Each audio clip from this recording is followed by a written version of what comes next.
HQ, presented by Capital One, continuing. We are 7 sleeps away from the start of the first ever 12-team college football playoff. The opening game featuring Curt Cignetti's Indiana going to South Bend to face Notre Dame. A game that features 2 of the top 3 scoring teams in the land. And when you talk top players in that game, Curtis Rourke, Riley Leonard, Jeremiah Love. But who are the top 10 players in the playoff? Well, starts with Heisman hopeful Ashton Jeanty as he tries to chase down Barry Sanders' single-season collegiate rushing record. Cam Scadabo is in there, Tyler Warren, Dylan Sampson, and Dylan Gabriel, rounding out your top 5. All right, let's discuss this top 10 list written by Shehan Jeyarajah. He is the author. You can check the full list of 25 over on CBSSports.com. Cover 3 podcast host Chip Patterson also here to help us break down. Let's start with this top 5, gentlemen, which contains 3 running backs. The position, Shehan, it might be being devalued in the NFL, but a dominant back is a key piece in the college game right now. Absolutely. And I'll tell you what, these guys are coming around at the right time. Obviously in the NFL, we're starting to see a resurgence at the running back position, but at the college level too. I mean, when you have a guy who has the ability to get you an extra yard or 2 every carry, or in the case of Ashton Jeanty, an extra 20 yards potentially on some carries, it is a game changer. And I do think that when you look into the playoff and when you look at the teams that have a chance to win a national championship, it is going to be the teams that can run the ball at a high level. And I will point out as well, offensive line play in college football this year has been a little more inconsistent, especially due to the transfer portal. When you have a running back who can deal with it, I do think it's a huge advantage. Yeah, tackling Cam Scadabo is like trying to get your hand around an angry ball of knives. Good luck trying to bring that to the ground. I love where he started with the list with those running backs because it also brings to light something that I've noticed about the college football playoff in general, because there was a streak where, we think about the quarterbacks in the playoff. Your Joe Burrow, Trevor, Tua, Jalen Hurts, Justin Fields, Deshaun Watson, and it led us to believe that you needed to have these superstar, all-time generational type talents in order to be able to go make the college football playoff and win. And that is just simply not the case in modern college football, where the good teams aren't as good and the bad teams aren't as bad. And so being able to have difference makers, not even at the quarterback position, like a Jeanty, like a Scadabo, like Tyler Warren, Dylan Sampson, now I think that really shows us kind of the season that we've had, not a season that has been dominated by the quarterbacks. But on that quarterback note, love that Dylan Gabriel is the top quarterback mentioned, because no one has done a better job of improving throughout the season at the quarterback position.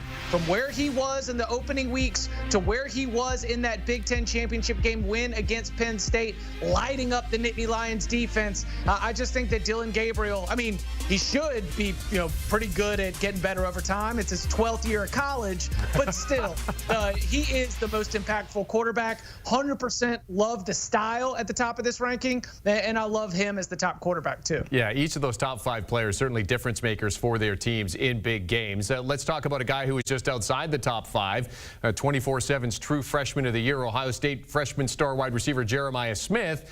Chip, do you agree with him being outside this top 5, and how big is he going to need to be versus Tennessee in their first playoff game? Well, I don't know, Jeremy. Let's ask Ryan Day. Wouldn't it be nice to have a Jeremiah Smith when you're trying to beat Michigan? It would have been, because I didn't see him.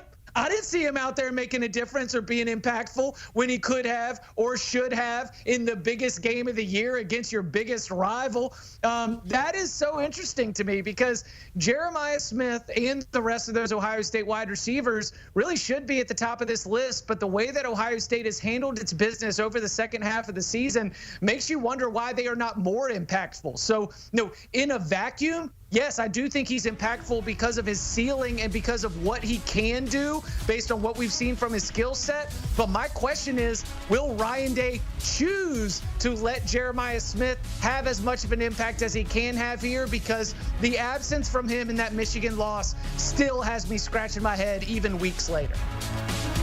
I'll tell you what, I think that if you were to rank only the most talented players of the college football playoff, Ohio State would have like 5 or 6 of the top 10.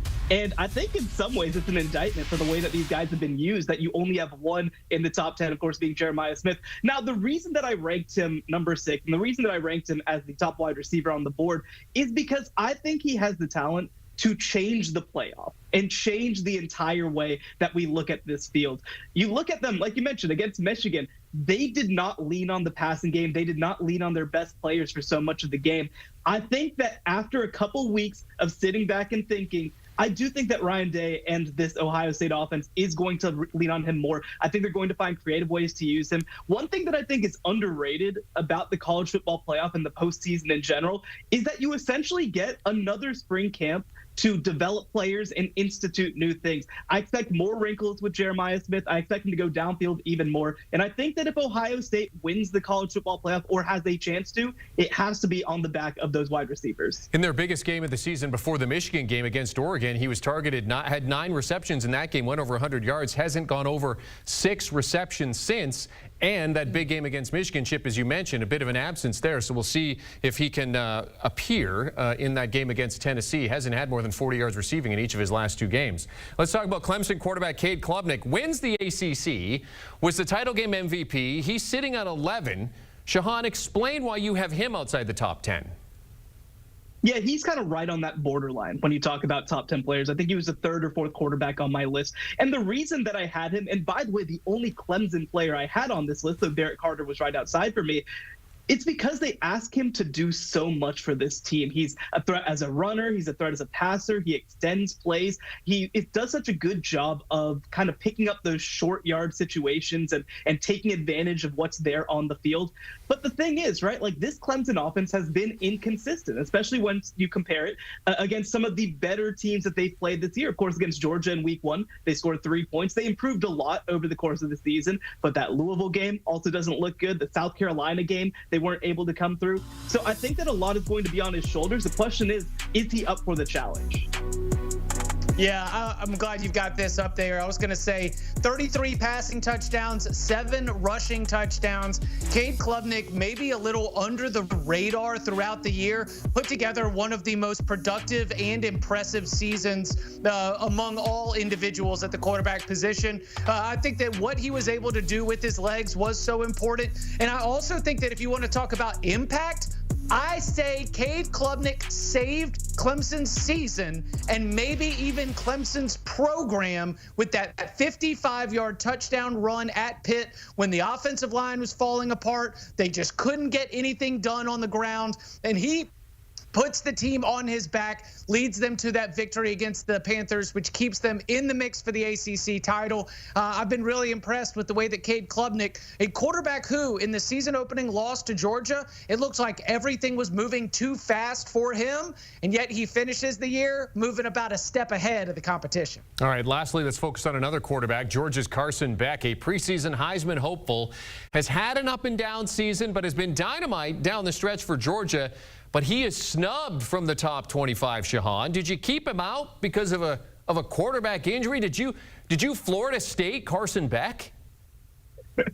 Well, yeah, that was a big consideration for me. The fact that he, of course, is questionable right now going into the college football playoff.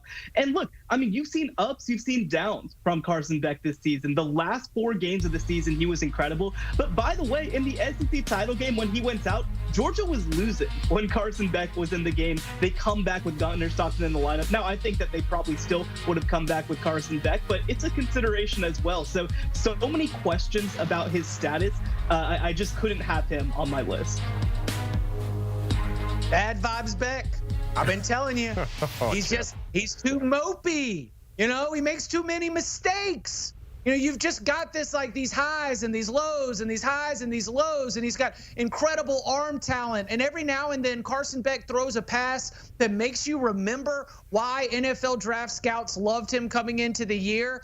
But I tell you that when Gunnar Stockton went into that game, I saw that offense get a little bit of juice. I saw that offense have a little bit of pep in their step, and he is willing literally to put his body on the line for that team. That man, he was a punter in high school, so I know that we've got some punter injury issues. Let Gunnar go out there and punt. You know, he was like an all-time player in the state of Georgia. Let him go out there and just be a gamer like another quarterback from Georgia who led them to 2 straight titles. I see the spirit of Stetson Bennett in Gunnar Stockton. So I say let Gunnar go take it, and the Bulldogs can be well on their way to accomplishing all of the same things in the playoff. Chip Patterson and Shehan Jeyarajah breaking down Shehan's list of the top 25 players in the college football playoff. You can see the full list and breakdowns over on CBSSports.com. And for more from Chip and the entire college gang, check out the Cover 3 podcast. The latest episode is an Army-Navy big game breakdown, and you got the Locks Pod. Download and follow Rivigich Podcast or scan that QR code to get that latest episode right now.